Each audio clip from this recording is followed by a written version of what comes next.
E agora o ano começa. Agora isso começou para valer. Vamos lá? Vamos. 3, 2, 1. Gravando. Olá, eu sou a Flávia Alessandra. Eu sou a Julia Costa. Somos mãe e filha. E esse é o Pé no Sofá, Pode. Um programa para você se sentir em casa E liberado para conversar sobre qualquer coisa.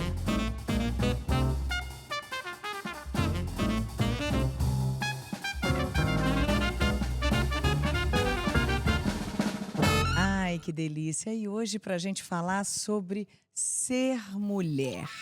Ah, que delícia! Estamos em março, o mês do Dia da Luta pelos Direitos da Mulher. Julia Costa, você já pensou em algum momento, na boa, queria ter nascido homem? Várias vezes. Eu sei. Várias vezes. Inclusive hoje, que eu tô super menstruada. Olha, e de bermuda branca. Exato. E gravando, trocando de roupa toda hora. Desafiador, hein? É. Mas também há suas maravilhas, né? Uhum. E você, Poliana? Eu vou cantar a música. Eu gosto de ser mulher. Não, eu não pensei, porque, Sabia. cara, mesmo com tudo que a gente vive, que a gente sofre, que a gente pena, eu gosto de ser mulher. Eu gosto de tudo que envolve o universo feminino. Ah, eu gosto de ser mulher, mas if I were a boy, como diria Beyoncé, meu amor, eu iria pintar e bordar. Não iria, não. Não iria, não. Iria. E qual é a graça, você acha, de ver o mundo assim, pela nossa perspectiva, pela perspectiva feminina? Então, de fato, é muito mais divertido e colorido e complexo do que pela perspectiva masculina. Eu acho que a gente é mais inteligente. Agora vai parecer que eu... Vamos, Mas é eu isso acho mesmo. que a gente é muito mais inteligente, mais Aham, madura, aham. mais evoluída. Uhum. E, cara, nada no mundo vai fazer um homem dimensionar ou ter uma ideia da sensação de você estar num quarto cheia de mulher, só com mulher, se arrumando, onde cada uma tá fazendo um gatinho, a outra passando lápis na boca, a outra fazendo cachinho, a outra decidindo a roupa, a outra passando gilete na perna, a outra discutindo com o namorado no telefone. Tipo assim, nada no mundo dá esse gostinho para um homem, sabe? De você ficar 2 horas antes, se juntar com as suas amigas e se arrumar para uma festa. Por mais que você seja que nem eu, mais prático, não demore para se arrumar, você fica lá no quarto esperando a amiga Muito ficar bom. pronta. Porque essa sensação, eu acho que resume muito... I'm just a girl. Sabe? Acho que esse programa vai ser só cantoria. Acha? Com certeza, esse programa faz parte desse e mais um monte de conteúdo legal que rola em março, por causa do Dia Internacional da Mulher. Sim. E essa data foi definida pela ONU por conta da luta dos direitos das mulheres e principalmente os trabalhistas, né? Como sabemos, da queima dos sutiãs e da história da fábrica, que a fábrica pegou fogo das mulheres. Então, é inevitável nesse dia não pensar nas mulheres dentro do universo de trabalho. Você já soube de colegas homens que ganhavam muito mais fazendo um trabalho parecido com o seu, ou então que ganhavam a mesma coisa, mas entregando muito menos? Sabemos, né? Ainda é uma realidade. Sim. No meu meio, então, ainda é uma realidade. Eu acho que a gente passou a ter a consciência e passamos a nos posicionar mais para reivindicar pelo menos essa igualdade aí salarial, né? Porque a igualdade de poder é um outro lugar ainda de alcance para a gente falar aqui de uma outra batalha e outra conquista, mas ainda é uma realidade. Acho que em vários setores que você tem homens ganhando muito mais do que as mulheres e, por vezes, entregando até menos, infelizmente. E você foi, na sua grande maioria, dirigida por homens, né? A grande maioria dos seus trabalhos dirigida por homens. Nossa, quando eu comecei, eu não lembro de nenhuma figura feminina. Lá nos primórdios Sim. da TV, né?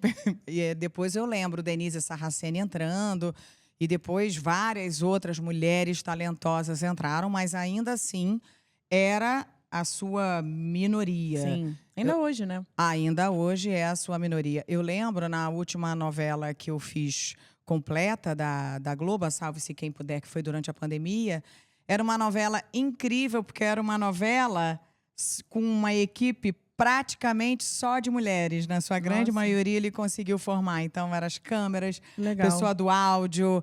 Câmera também. Câmera. Então, assim, porque tem setores que normalmente são ocupados por mulheres. Costura, camarim, Sim. maquiagem, dividido. Mas em outras áreas que a gente raramente via, lá a gente via câmera. Inclusive, a Cris, que fez com a gente Li e Léo, Sim. que era uma câmera que sempre quando ela gravava, ela botava uma rosa na câmera. Sempre tinha uma flor na câmera dela. Sim. E virou meio que uma característica. Mas é um meio completamente masculino, né? Infelizmente. Mas estamos aos pouquinhos penetrando e mudando. Ô, Júlia, você tem inspirações femininas na sua área profissional? Porque eu vejo que é uma coisa que volta e meia a gente troca muito, assim, né? Filme dirigido por mulheres, mulher indicada. As minhas grandes inspirações são mulheres. Eu amo a Anita Rocha da Silveira, que é uma diretora mulher e brasileira, que dificulta ainda mais. Amo a Greta Gerwig, óbvio. Amo Sofia Coppola. E eu acho que me identifico muito... Óbvio que eu não tô comparando, nem me comparando, nem comparando meus pais ao Coppola. Mas eu me identifico muito nesse lugar dela ser vista como uma Nepo Baby também, e de ter esse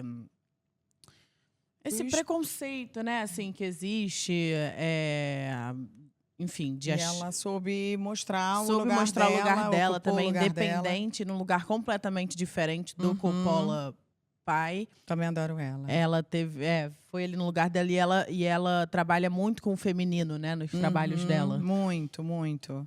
Então gosto muito dela, gosto muito também, esqueci o nome, mas que faz Saltburn, que eu até tinha te falado, que eu tinha visto.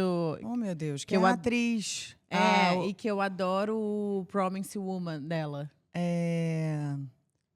Que ela faz também. Enfim. A gente coloca no programa aqui. A gente vai colocar o nome dela. Colocar. E, enfim, tenho diversas inspirações femininas, sim. E são as minhas grandes inspirações. Maravilhoso, né? Isso é muito bom. Eu adoro quando a gente compartilha essas coisas, assim, de diretoras, escritoras. Eu também. Ana Mulaiart, maravilhosa. Da gente estimular e se alimentar disso, né? Das nossas mulheres. Sim, com certeza. E como você vê as discrepâncias, digamos, de poder entre homens e mulheres na sua área de atuação? Ou até de empreendedorismo mesmo, né? Acabei me empolgando nisso, né? Quando eu respondi da discrepância, da diferença salarial ali. Porque quando se fala em termos de poder, então, de cargos de gerência e de poder, aí a gente sabe que é grande, né? Eu cheguei a pegar umas figuras femininas que fizeram muito diferença na minha vida quando passaram pelo poder.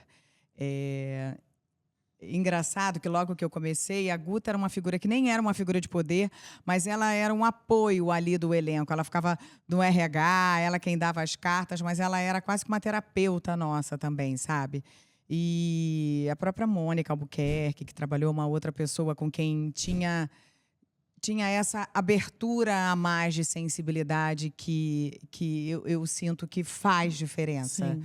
E no meio do empreendedorismo também é um lugar que, para a mulher ocupar o espaço, ela meio que tem um posicionamento, até mesmo nas suas vestimentas, para ser olhada diferente, para ser respeitada, para ser ouvida, para entenderem. Então é algo ainda, eu acho, bem forte. Bem forte. Você se diz uma feminista. Que fase da vida você se dá conta disso? Onde você percebeu, caramba, eu me vejo assim, eu sou feminista. Cara, eu acho que tentam levar esse lugar de feminista muito para um lugar pejorativo, né? Óbvio, para tentar diminuir ou acabar com a nossa luta. Mas eu acho que todas as mulheres são feministas num grau ou outro, sabe? Até porque se não fosse pelo feminismo, a gente não teria nem a liberdade de trabalhar, nem de votar, nem do divórcio, nem da escolha de colocar ou não o anticoncepcional. Então, eu acho que todas as mulheres são, num grau maior ou menor, até as que se dizem mais conservadoras, são feministas. Porque a gente precisa do feminismo para as coisas básicas do dia a dia, né? Eu não sei em que fase eu me dei conta, né? Porque eu cresci já com um movimento muito crescente, né? No momento até o movimento Me Too, eu já era muito nova, então eu já cresci muito com isso presente. Sorte a minha. E você também trouxe muito isso sempre para dentro de casa. Durante muito tempo fui só eu e você, então isso foi ainda mais presente. Então acho que foi vindo sempre de forma muito natural, desde que eu me entendo por gente. Acho que a gente tem mulheres muito fortes na nossa Na família, nossa família, né? muito Então, independentes também. independentes, fortes. A gente sempre teve essa referência, assim, de mulheres num comando e muito, né, muito bem na Sim. vida.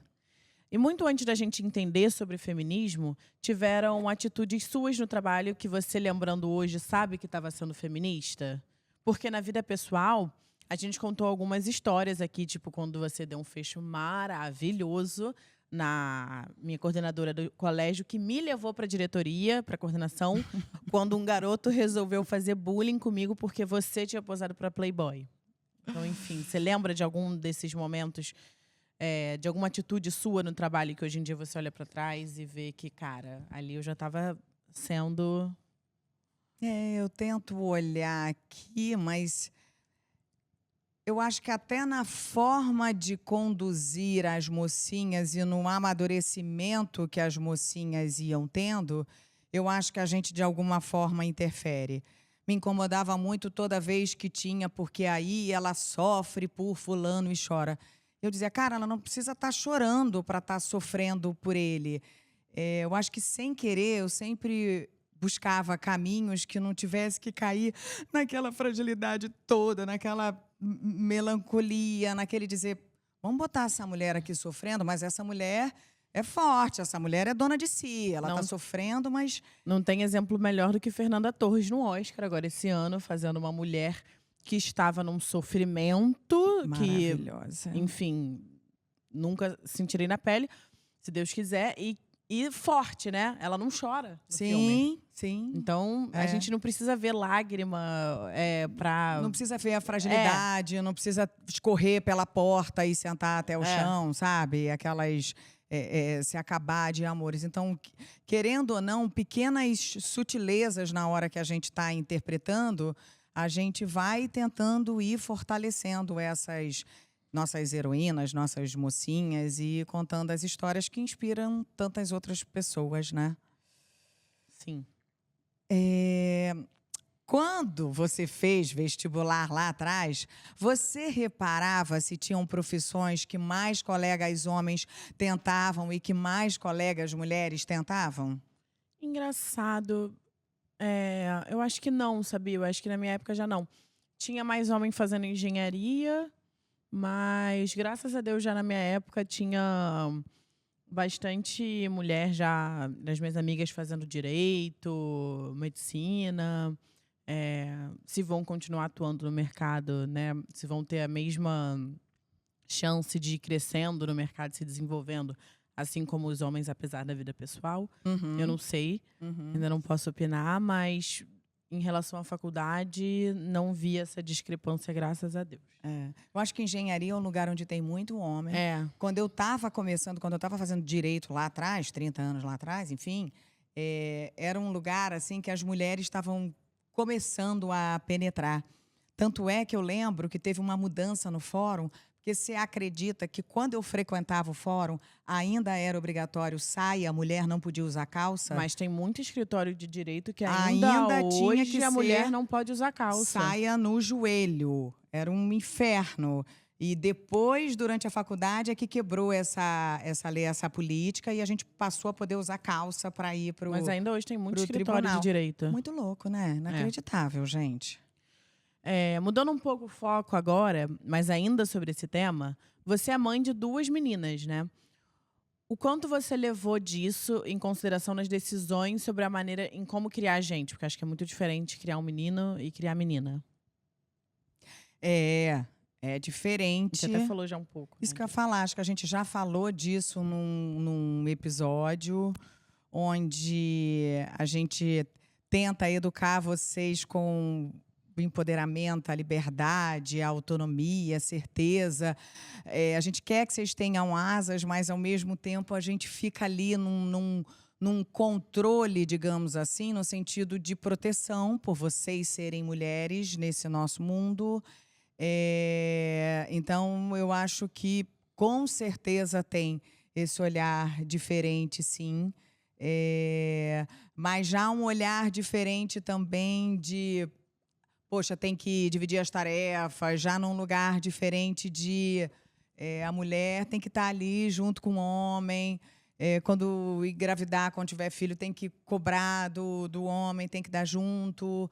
Mas, com certeza, eu queria dar a liberdade, quero que vocês sintam e tenham esse sentimento, mas eu fico acompanhando ali, controlando muito de perto, com medo do mundão, né? Sim. Vocês e suas amigas já falaram sobre como seria se vocês fossem mães de outras meninas, assim? Ou você não teve amigas que já tiveram filhos para falar a respeito? Eu não lembro de ninguém amiga sua. Da minha idade não, né? Só as minhas amigas mais velhas. Mas da minha idade só conhecida, amiga próxima não. Ai, gente, se eu engravidar hoje, ainda seria gravidez na adolescência. Ai, gente, tá, e A educaria gente como não fala aí? sobre isso, sobre criar filho. Não, a gente é muito jovem. Ai, gente, Fiquei você até tá com nervosa 24, agora. né? Eu, 25. desculpa, acabou de fazer. Eu com 25 tive você. Eu sei, meu Deus do céu, gente. Mas eu ainda sou uma adolescente rebelde. Não, a gente não fala sobre isso, mas eu acho eu acho que a grande diferença da minha geração para a sua é muito mais na atuação dos homens na paternidade, né? Na criação de filhos. Porque eu acho que a minha geração já cobra muito mais a presença ativa do marido e do pai ali na criação. Não só no... eu marco o médico, mas eu tenho que pedir para marcar o médico, sabe? Tipo, Sim. o gerenciamento da casa. Tipo, cara... Apesar da gente ter referências muito positivas na nossa família, né? De homens muito atuantes nesse cenário. o Tchelinho é Guto, muito o atuante. Tchelinho, né? Também como essas figuras, né? Mas acho que mais nesse sentido, assim. Acho que é importante a gente lembrar aqui que somos duas mulheres brancas e cis, ou seja, mulheres que se identificam com o gênero que nasceram. Então, a gente está falando, né, todo esse tempo aqui a partir de uma perspectiva. Sim. Mas existem outras existências femininas e que a gente vai trazer, sim, para o nosso sofá sempre que puder trocar aqui com a gente, tá? Bom, acho que esse recado super importante, pode ser deixa perfeita, Sim. pra gente chamar pro nosso sofá a nossa convidada maravilhosa de hoje. Vamos dar algumas pistas? Vamos. Olha, ela é atriz e jornalista de formação. Em 2023 esteve em 7 projetos no audiovisual e ano passado em 4. Uau! Participou da série da Netflix Nada Suspeitos. Rensga Hits, Vale Night, Até o Fim. Do stand-up Te Amar com a Língua Solta. Ops! Falei. Foi consultora de Fátima Bernardi no programa Encontro. Teve um quadro no programa só dela. E estrelou uma nova série de comédia do Prime Video, Toda a Família Tem. E esse ano, ela já lançou um livro novo dela, A Menina que Não Sabia que Era Bonita. Ou seja, gente, ela já fez de tudo, né? E ela é mãe, ela tem um coração de mãe muito parecido com o da minha mãe. Exato. Elas têm algumas coisas em comum. Temos mesmo. Vamos chamar aqui a nossa convidada? Vamos. Vem pra cá, Maíra ou Te Amar! Bem-vinda!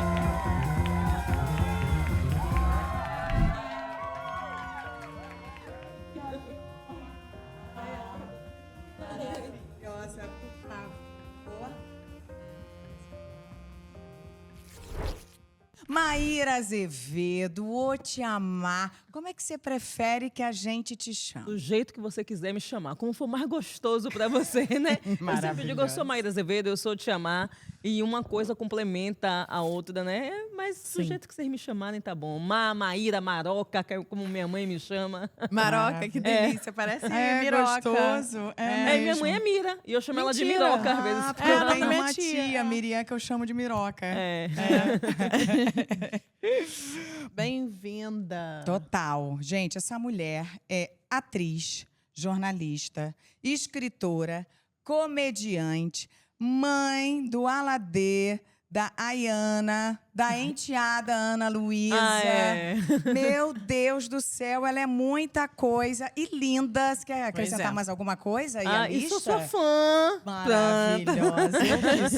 Eu que sou, imagina. Você é uma fofa. Eu tô muito feliz de estar aqui. Me senti muito Também. honrada com esse convite. Acho que vocês duas estão fazendo um programa muito legal, né? Porque a gente gosta de ver essa relação de mãe e filha, essa troca, que é muito bacana ver mãe e filha que são amigas, né? Tem esse processo de construção, onde cada uma apresenta o seu ponto de vista, que são duas mulheres admiráveis. Eu adoro acompanhar. Obrigada.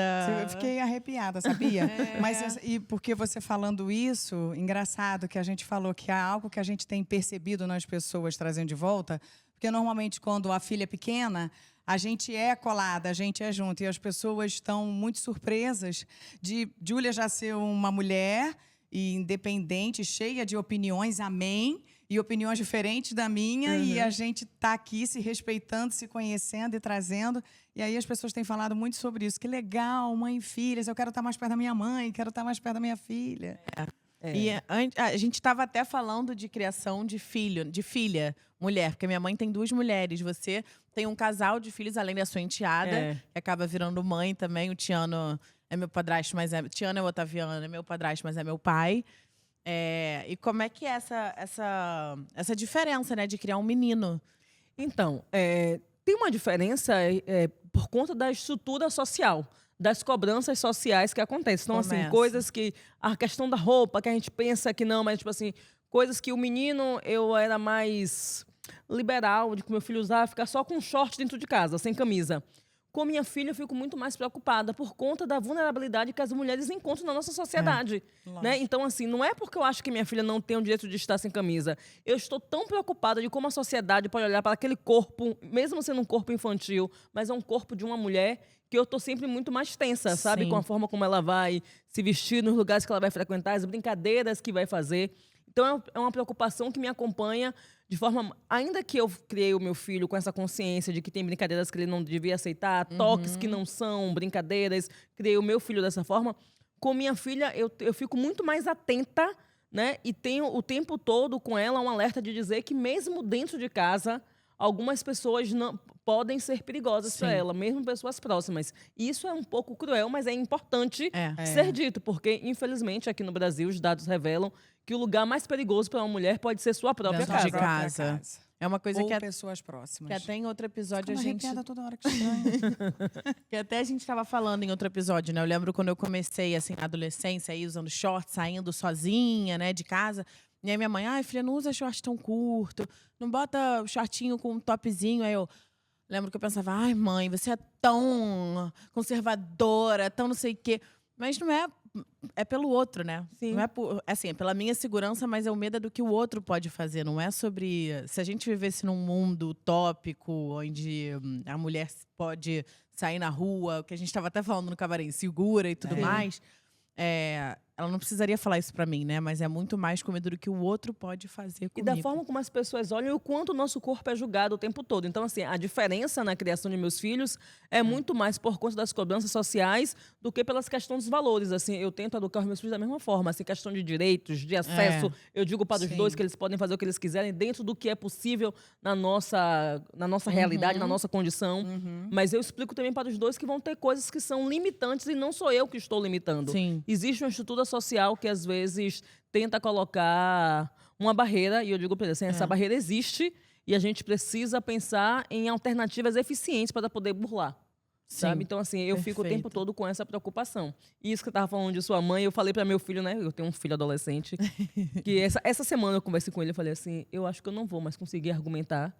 e eu vou esperar o tempo passar e a gente vai ter essa conversa novamente. Porque às vezes o filho acha, né, a filha acha que a gente está sendo conservadora, que a gente está sendo, ai, tão ultrapassada, ai, que saco. Naquele momento. E aí, em algum momento, vai entender, porque assim, existe também, é um lugar muito cruel da maternidade, que a gente tem que estar fazendo determinadas cobranças, tá tendo que fazer determinados alertas, que pra gente que é mãe, chato também. é doloroso. Sim. Sabe? Eu tenho certeza que sua mãe não queria falar, ai, não bota esse short. É. E às vezes precisar falar isso, dizer assim, filha, não toma outro banho, sabe? Vai, faz isso. Não é muito pelo contrário, né? É um amor tão grande que é, deixa primeiro eu falar, antes que alguém fale com ela de uma forma dolorosa. Mas No intuito de proteger sempre. Com Como é que é a certeza. sua tatuagem? Mostra isso, a tatuagem Tempo Rei, que com o Tempo tempo... Rei.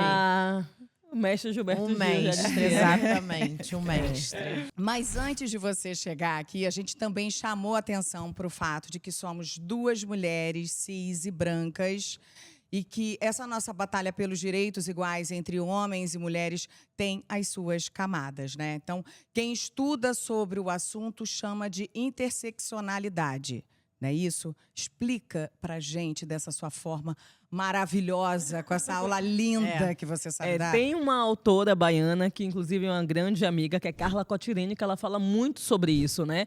A gente precisa entender que, por exemplo, vocês como mulheres brancas vão passar por várias opressões, mas eu ainda vou acumular algumas outras por ser uma mulher preta, né? Eu sou uma mulher preta nordestina, vocês são mulheres brancas que vivem aqui no Sudeste.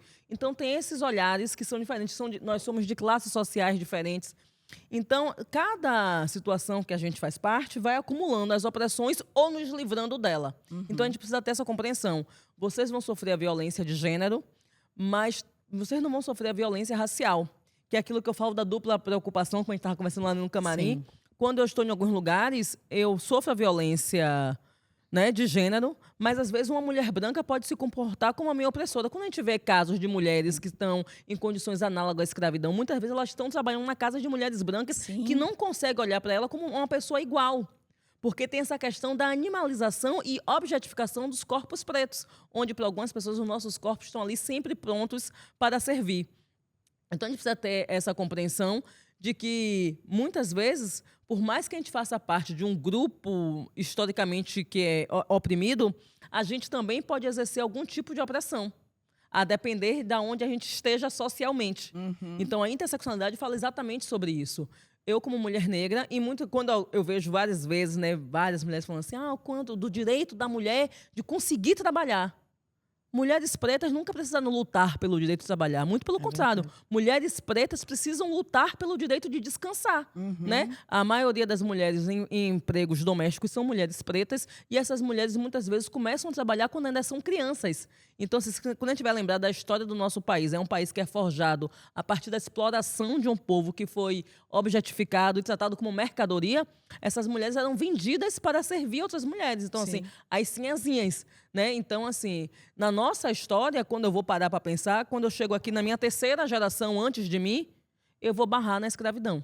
Como é que pode, né? Sabe? Tão próximo. É muito próximo, tipo assim, eu conheci minha bisavó, e eu venho de uma família negra que é um pouco diferente. Então, assim, eu venho de uma família negra que tinha um processo de conscientização e que tinha acesso. Minha bisavó foi uma mulher que não foi escravizada, mas que trabalhava como mercante, sabe? Como ela era uma mercadora. Ela é uma mulher que vendia na rua. Então, assim, isso já era visto como algo excepcional, sabe? Como uma exceção. Então, assim, ela não estava trabalhando na casa de alguém. Então, eu vim de uma família preta, onde a minha bisavó não trabalhou na casa de ninguém. A minha avó não trabalhou na casa de ninguém. E a minha mãe não trabalha na casa de ninguém. É uma história de exceção. Mas isso não quer dizer que isso não esbarra naquele olhar onde a pessoa olha para meu corpo e acha que o meu corpo está sempre pronto para servir. Sim. E até a necessidade aí do próprio feminismo, né? Da gente ter o feminismo da mulher negra, do feminismo das mulheres brancas. Porque as questões são mais profundas ainda, né? Tem mais camadas, conforme você falou. A gente não vai estar no mesmo... A gente pode até estar no mesmo barco, mas cada um em um local diferente. Sabe? Lembra da história do Titanic? Assim, algumas mulheres vão ser salvas primeiro, outras não vão ser nem vistas como alguém que merece ser salva. Assim, quando a gente fala da história, né, da solidão da mulher negra, ela não perpassa apenas pela questão amorosa, pela questão do romance. Tem essa questão do afeto, dos lugares. Eu sempre peço para as pessoas pensarem assim, para as pessoas brancas, né? Faça uma reflexão. Quantas pessoas pretas estão no seu grupo? Assim, pensa no seu grupo de WhatsApp. Quantas pessoas pretas estão ali? Quando você vai fazer uma festa, quantas pessoas pretas você chamou? Pra gente que é preta e que começou a acessar alguns espaços, eu sempre falo do teste do pescoço. Eu chego em um lugar e eu começo a ver quantas pessoas pretas tem. Sabe? Além de mim, quantas pessoas pretas tem? E essas pessoas pretas estão em qual posição? Elas estão servindo ou elas estão também se divertindo? Sabe? Então, a gente precisa fazer essa reflexão. E a gente está vivendo em um momento que a gente está regredindo. Né? Os direitos eles estão sendo cada vez mais aniquilados e a gente não está se dando conta. E quem está perdendo esses direitos vai começar a se dar conta com o passar do tempo. Sim. Então, se a gente trata isso como se fosse uma bobagem, que existiu todo um processo cultural de tratar isso como se fosse uma bobagem, porque a gente começou a perder e agora que a gente está perdendo, é que a gente está sentindo. Sabe? Então, a gente tem que ficar muito atenta, inclusive, para perceber que aqueles direitos que pareciam que eram assegurados, eles estão na corda bamba. Quando você fala isso do barco, me lembra muito também aquela teoria da Valesca Zanella que eu adoro, que ela fala da prateleira do amor. Que existem, é que nem no mercado, né? Eu fiz comunicação na faculdade, a gente aprende que no mercado as marcas pagam mais caro para estarem nas prateleiras que são mais próximas do olhar. Então, essas prateleiras que estão mais aqui são sempre as maiores marcas, as que já têm mais potencial de pagar. E aí, nas de baixo ou nas muito em cima, vão estar aquelas que estão começando ainda. E aí, ela usa essa teoria para falar das mulheres também, ali na prateleira do amor, né? Que os homens vão até a prateleira nos escolher e a gente fica nesse lugar de se colocar na prateleira esperando ser escolhida. E aí, uma mulher branca, loura, magra, vai estar aqui, nessa prateleira das marcas mais caras. Aí uma mulher branca, loura, gorda, vai estar numa prateleira mais abaixo. A mulher preta, gorda, LGBT, vai estar lá embaixo, sabe? Então, e aí vai... me lembrou muito essa teoria dela também, que ela fala muito bem. E aí eu ia te perguntar, em 2025... Você ainda, com certeza, está tendo que explicar isso para outras mulheres, né? Infelizmente. Júlia, eu vou te falar uma coisa que é muito cruel, mas que às vezes as pessoas fazem... Eu sempre digo que a dúvida é um grande privilégio. Não saber, a desinformação é só atestado de privilégio. Porque olha só, você é uma menina, né? É uma menina pra mim, aos meus olhos. Eu sei que você é uma mulher adulta. Inclusive, eu tô ela vendo... é uma adolescente, ela diz. E eu tô vendo o esforço de sua mãe de falar duas mulheres, porque ela falando de você é muito fofo. Fazer um momento de spoiler, ela fala de você como se você e a Olivia tivessem a mesma idade. Ela, minhas meninas, e mostra celular, tô te contando aqui em off. Ela fala de você como se você fosse a menininha dela pequena. Você é maior do que ela. E ela fala assim. Mas assim, eu ainda preciso explicar para muitas mulheres, mas eu sempre digo que é um privilégio se manter desinformada. Dizer, ai, gente, eu não sabia sobre isso. Porque assim, eu não tive o direito de não saber. E quando eu te disse que você é uma menina, olha só, você é uma menina, que você tem metade da minha idade, e você já tem informação sobre isso, você escolheu se informar, você decidiu se apropriar desse assunto, desse debate, porque ele passou a ser importante para você, mesmo você não passando ou sendo atingida por ele.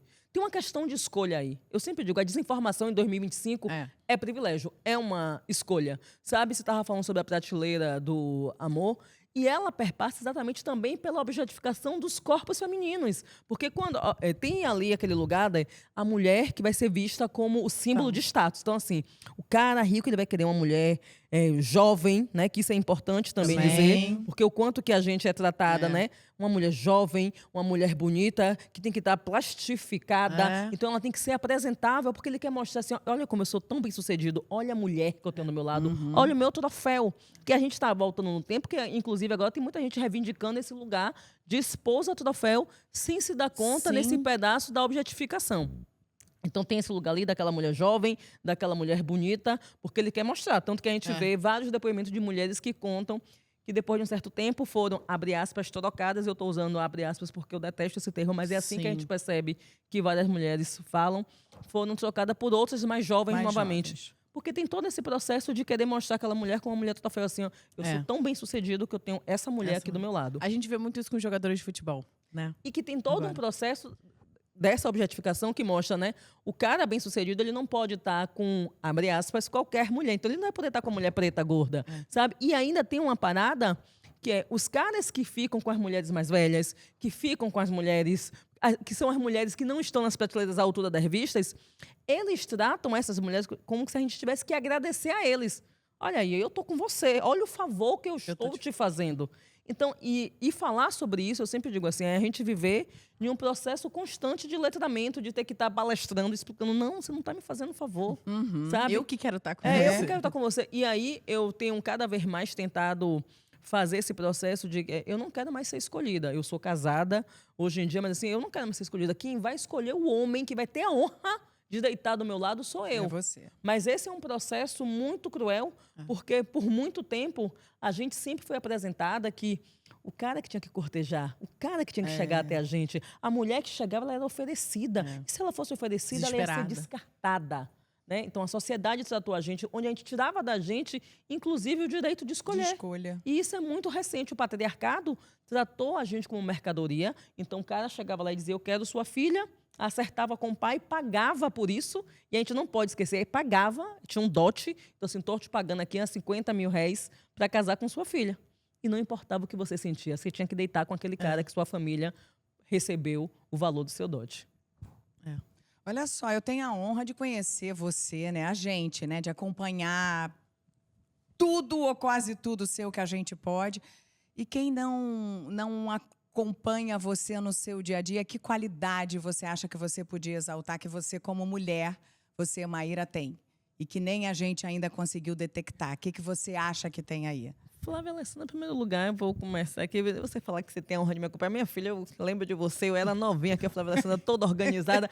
Aí, quer dizer, eu já tô velha, a Flávia Alessandra tá mais nova do que eu. Não, senhora, não, senhora. Toda organizada aqui, fazendo vilã e faz vilã bonita. Daqui a pouco faz a mocinha e faz bonita também. Então é uma grande honra estar aqui, porque eu vejo essa sua capacidade de ser múltipla, né? E ainda de ser essa pessoa tão generosa nos espaços que você ocupa. E isso é muito legal. Assim, eu vejo colegas que já trabalharam com você, todo mundo fala do quanto que você é um ser humano incrível. E eu acho que essa é uma característica que toda mulher tem, sabe? Essa generosidade que a gente tem. Porque a gente é educada para ser generosa. Quando ali o pessoal do Camarim estava falando dessa sua capacidade de querer receber todo mundo bem, a gente é educada para ser generosa, sabe? A gente está sendo educada sempre para receber todo mundo bem, a gente quer sempre dar o nosso melhor, que é essa capacidade de maternar, mesmo quando a gente não é mãe das pessoas, sabe? Então, assim, talvez seja essa uma característica minha que as pessoas não conheçam, né? Quem não convive comigo, mas eu adoro maternar, eu adoro cuidar das pessoas desse meu jeito, mas eu adoro cuidar, eu sou muito cuidadosa. Eu quero resolver os problemas de todo mundo. Eu acho que eu sou uma produtora da vida real. Tem um problema, eu quero resolver. Eu queria que todo mundo tivesse bem, sabe? Esse é meu maior sonho, assim. Maravilhosa, eu te entendo. Te entendo muito, te entendo muito. Eu acho que eu pareço muito com Maíra. Acho que eu pareço muito. E vocês já repararam que antigamente a gente exaltar a beleza de uma mulher era uma coisa que era considerada supérfluo, fútil, né? E hoje em dia a gente está aqui exaltando umas às outras, falando também da aparência. Porque é essencial, né? É muito importante a construção da própria imagem. Então, a gente se olhar e a gente se amar é essencial, né? Também. A gente precisa estar bem com a gente. E isso é tão importante para mim, Júlia, porque eu até acabei de escrever um livro infantil sobre isso. Eu gente não puxou o gancho, cresci sabendo que eu era bonita. Quando eu falo da beleza de Flávia Alessandra, é porque era a beleza que a gente via na televisão, como uma beleza. Eu lembro quando ela fazia Porto dos Milagres, né? Ela de Iemanjá, e aquela coisa, aquela beleza ali, todo mundo, meu Deus do céu, que mulher linda. E eu olhava e dizia assim, eu nunca vou ser linda, porque eu não pareço com ela. Então, esse processo de receber, imagine, aí hoje em dia eu tô aqui ouvindo Flávia Alessandra dizer que eu sou bonita. Isso é um lugar potente, é um lugar que faz com que a Maíra daquela época vá para casa feliz. Sabe? Sim. Tem esse lugar também. Então, assim, a gente reforça a nossa autoestima, ainda mais de corpos que antes não eram vistos como bonitos. Isso é fundamental, porque a autoestima está para além da aparência. Esse processo de reconhecer as belezas, e eu gosto de falar de belezas no plural, mostra que a gente está aqui, é capaz de tudo, porque por muito tempo, o que eu acreditava é que eu era só inteligente, que eu era só engraçada. Eu não conseguia me enxergar como um corpo belo, sabe como é? Eu não conseguia me enxergar como uma mulher bonita. Então, esse processo de construção, de olhar para mim e dizer, eu gosto do que eu vejo. Que bom que tem Flávia Alessandra, que ela é linda, mas eu também sou linda. Sim. Desse meu jeito aqui. Exato. Sabe? Então, assim, mas esse é um processo de construção. É. Porque, por muito tempo, o que a mídia me dizia, e a gente tem que... Isso é muito importante de dizer, porque a nossa educação, ela é formada e forjada também a partir das nossas leituras e a partir do que a gente consome. A mídia me dizia, você não vai ser a mulher que é desejada, você não é a mulher bonita. Né? Então, até a gente conseguir fazer esse processo de olhar, e aí eu sempre digo, onde o movimento negro ele foi fundamental para poder fazer essa construção de autoestima, né? Quando sai com aquele projeto Black is Beautiful, sabe, os Panteras Negras, com esse processo de construção, de falar que a nossa beleza natural, o nosso cabelo crespo, e que é um processo muito recente, porque começa na década de 70, aí depois a gente, porque a gente sempre viveu essa onda, né, de altos e baixos, vai fazendo a gente ir se olhando com um pouquinho mais de carinho, mas quando a gente começa a lutar pela questão de inserção de pessoas pretas, né, nos programas de televisão, e pode observar, esse aumento da presença de pessoas pretas também colaborou diretamente para o aumento da autoestima de pessoas pretas, porque a certeza, representatividade, você se reconhece, de né? fato, muda a vida das pessoas. Quando Uma você coisa tá olha atrelada à outra. e você vê uma pessoa parecida com você, você faz, é isso aí que eu quero ser, sabe? Lógico, você se reconhece. Eu quero aproveitar Sim. que a gente está nesse gancho falando de beleza, de autoestima, de se reconhecer e agradecer, porque está sendo possível esse programa aqui, graças à nossa parceira, Royal Face, que é uma Sim. clínica de estética, uma rede de uma clínica de estética, da qual eu, inclusive, sou sócia de tanto que eu acredito, porque a Royal Face conseguiu vir e olhar como uma forma de democratizar o acesso à beleza. E eu acho isso sensacional quando a gente diz lá que a gente admira todas as belezas, que cada ser é único, exalte a sua beleza, exalte o que é bonito em você. É sobre isso que a gente está querendo conversar. Então, queria aproveitar para agradecer. E fico aqui pensando até, porque nós mudamos, a gente falou de idade, os nossos corpos vão mudando com a idade, o nosso rosto vai mudando, então a gente poder se permitir, eu quero sim dar mais inteira, segurar um pouquinho, mas ainda me reconhecer no espelho, eu quero sim poder fazer aqui o acolá, a gente até falou disso num outro episódio também. Então, é muito bom quando a gente busca a melhor versão da gente para a gente se amar também. Falando aqui em nome da nossa Royal Face. E eu vou pegar um gancho do que Júlia falou, que é muito importante, né? Antigamente, falar de beleza era ruim. E estética também era como se fosse até feio, né? Vai falar de estética. Hoje em dia, falar de estética é empoderamento. Dizer assim, não, eu quero sim, eu quero aplicar aqui um pouco de botox. Eu vou lá, fazer isso por mim. Eu quero assim... E é uma questão de escolha, de um processo de compreensão e também de empoderamento. Porque, assim, eu quero fazer porque eu quero fazer, eu gosto da minha beleza, eu quero reafirmar esse traço meu. E eu acho isso tão importante porque é tirado da gente esse direito de falar da estética, né? Ou se você pensasse nisso, quisesse cuidar disso, era visto como se fosse alguém fútil. Exato, Sabe? E aí, de foi o que a gente repente, falou. você faz, não, quando você vai vendo a quantidade de mulher que estudou cada procedimento, como cada coisa, a quantidade de depoimento que a gente ouve de pessoas que se sentiram mais seguras no mercado de Recuperaram a trabalho, autoestima, recuperando sua autoestima, seu amor próprio, porque passou por um procedimento estético. Meu amor, se dependesse de mim aqui, eu queria entrar e dizer, peraí, bora aqui resolver umas coisinhas aqui que eu tenho, e só sair no outro dia pronta. Total. Mas a quantidade de histórias que a gente tem bonitas, que a gente ouve de pessoas que nunca sonharam em entrar numa clínica de estética porque achavam que não pertenciam àquele lugar e, de repente, vão e conseguem mudar algo que era o que incomodava há muito tempo, uma cicatriz ou algo que... E ela passa a se olhar de novo no espelho com um passo pequenino e aquilo empodera ela, aquilo faz ela crescer e se sentir potente, dar passos de independência, de sair de relação tóxica, abusiva. Quando sua autoestima ela tá abalada, você, às vezes, você tem a insegurança, você não consegue falar em público, você fica numa relação porque você acha que aquele cara ou aquela mulher tá com você. Ela me aceitou do jeito que eu sou. Ninguém e mais quando vai me você aceitar. resolve aquela questão, você fica mais segura, você tá decidida, vou fazer porque eu quero, sabe? Eu tava falando com você antes, né? Eu tenho bracdátila, hoje em dia eu consigo falar sobre isso, Mas eu ainda tenho várias questões, sabe? Assim, e quem tem bracdátila vai entender do que eu tô falando, assim. Por muito tempo eu não ficava descalça nos lugares, eu ia pra praia, meu pé ficava enterrado, Porque eu ficava sempre... É uma insegurança que me tomava. E eu fico muitas vezes lembrando que quando eu era adolescente, eu dizia assim, meu Deus, será que algum cara vai querer namorar comigo por conta do meu pé? Olha quantas vezes isso me questionou. Eu me lembro que eu assisti um filme que eu nunca esqueci, um filme com Ed Murphy chamado O Príncipe das Mulheres. Não é O Príncipe em Nova York, tá? É um outro filme. É O Príncipe das Mulheres, que ele tinha uma história de amor, até que ele termina com Halle Berry, que ela faz o par dele. E é a história do filme que ele ficava com várias mulheres e no final da noite ele olhava o pé da mulher. Se o pé da mulher fosse feio, nunca mais ele queria voltar para aquela mulher. E eu me lembro que no dia que eu assisti aquele filme, eu tive uma crise de choro, que eu dizia assim, é o que vai acontecer comigo, sabe? E aí eu tô falando sobre isso porque assim, a estética, ela não é uma bobagem. A estética pode mudar por completo o olhar de uma pessoa sobre ela mesma. E a gente precisa ter essa compreensão. Maravilhosa. Quer seguir você? Tem que se concentrar, porque ela é perigosa falando, ela seduz a gente. Eu tô prestando, mas é que era você, né? Ah, era eu mesmo. Você vê, eu falo dela que ela seduz a gente, enquanto vai falando e a gente se perde. Você pediu pra trocar? Olhar para o espelho e amar o que a gente vê no mundo com tanto hate na mulher é uma vitória mesmo. E era gancho para o que você estava falando, porque é isso. É sempre a mulher sendo julgada, é o corpo da mulher sempre em questão, e são os haters falando. E nós, então, que somos pessoas públicas, as pessoas se sentem nesse direito, né? De falar sobre tudo, né? Eu, hoje em dia, fui aprender na minha mãe. Eu me lembro que teve um dia uma menina que veio falar da cor da minha virilha, que minha virilha era escura. Gente. Eu até falei, ia ser estranho se ela fosse clara, né? Eu sou uma mulher preta. Não. E era um problema. E olha que engraçado, isso nunca tinha sido uma preocupação para mim. Porque por mais que a gente diga que não, a gente termina, às vezes, sendo picada, né? Por esse mosquito. Eu digo, gente... Aí eu comecei a prestar atenção na cor de minha virilha. E falei Às assim, mas vezes coisas que você não reparar, é horrível isso. mas assim, e eu percebo, Flávia, que isso tem muito mais a ver com aquela outra pessoa.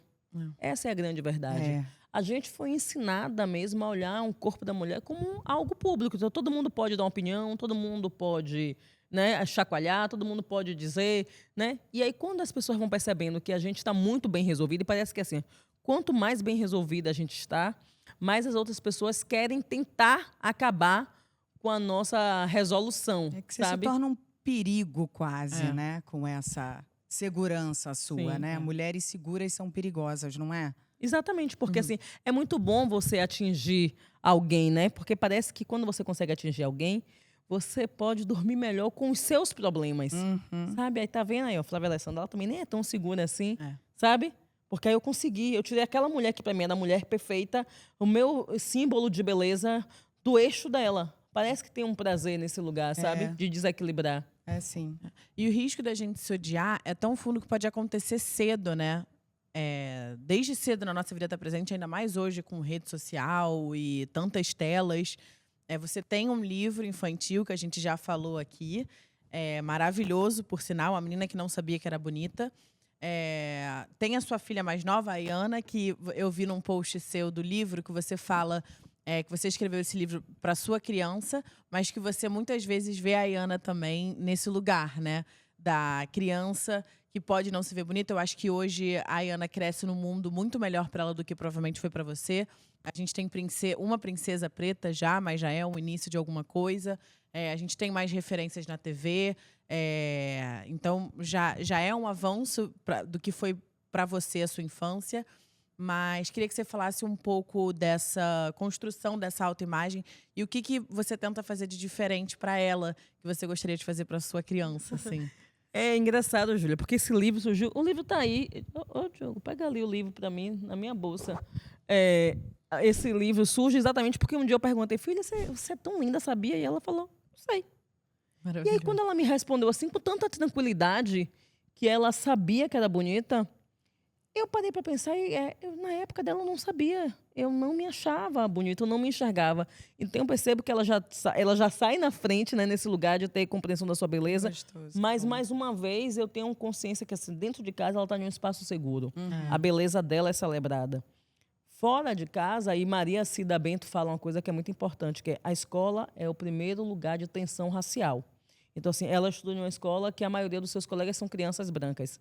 Será que a beleza dela sempre vai ser vista dessa forma? Eu quero acreditar que sim, porque eu acredito em uma mudança, sabe? Eu não posso achar que eu vou estar sempre no passado, preso ao passado. Mas, infelizmente, A gente sabe que pode acontecer. E essa possibilidade me deixa um pouco tensa. Então, eu estou ali o tempo todo reafirmando, né, o cabelo dela, o black dela, o quanto que ela é linda.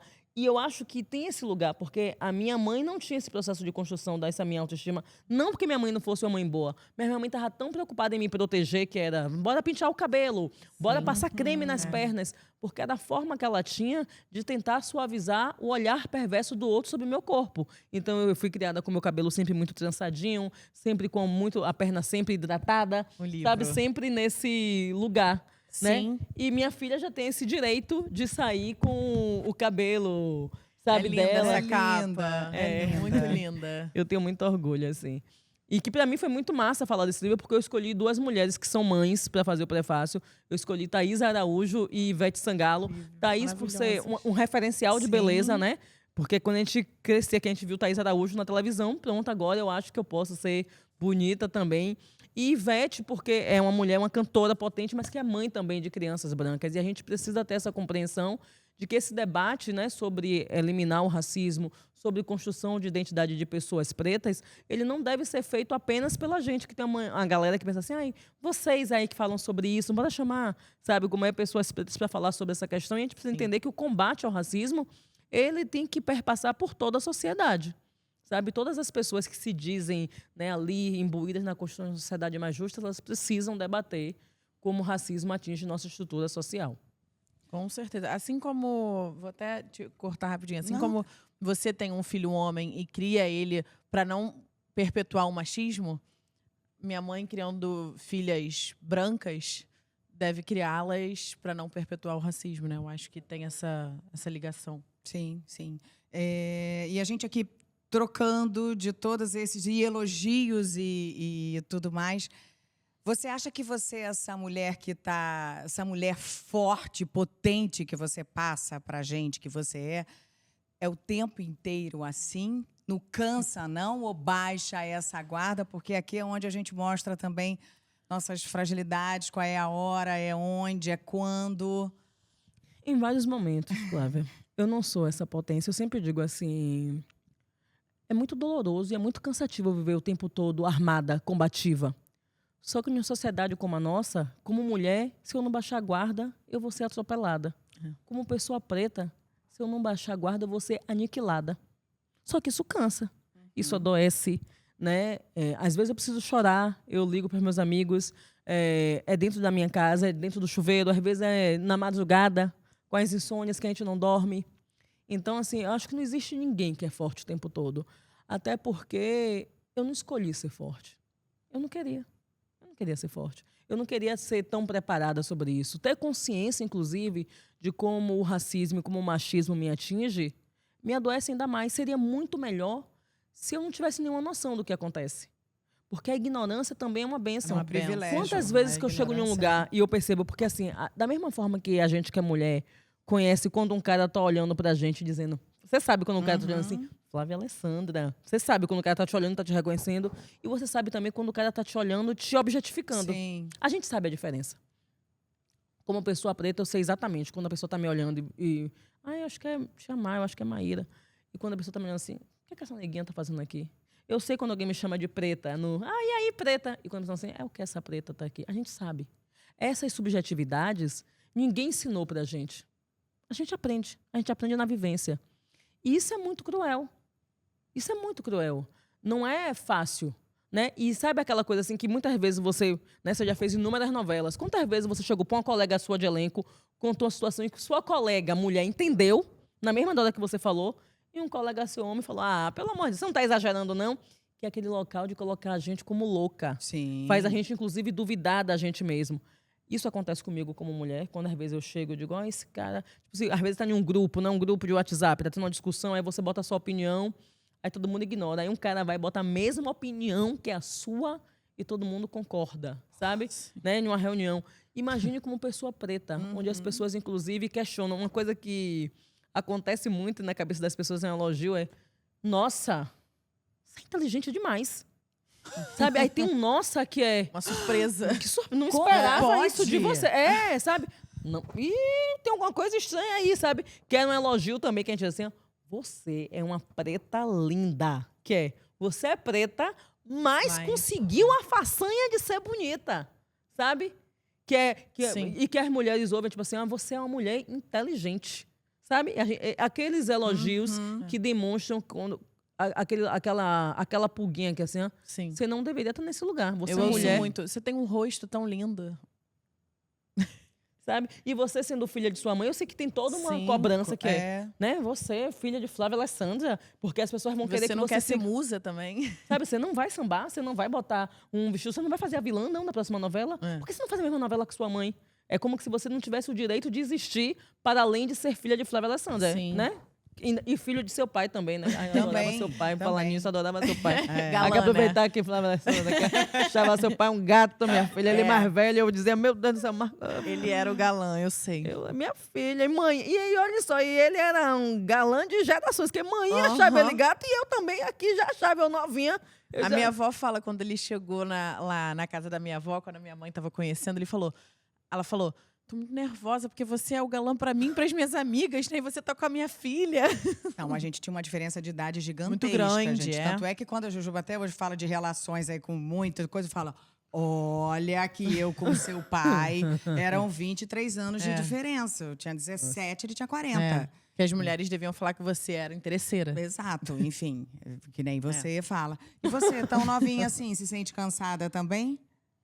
Ah, me sinto, né? Se eu falar que eu me sinto, as pessoas vão falar, Não, amor, lógico que não. Porque tem a Mas- cobrança, porque tem a expectativa, porque tem. É, mas sim, é como o Má falou, né? Eu acho que às vezes a gente só quer relaxar, baixar a guarda, chorar. A gente quer colo, às vezes. A gente só quer colo.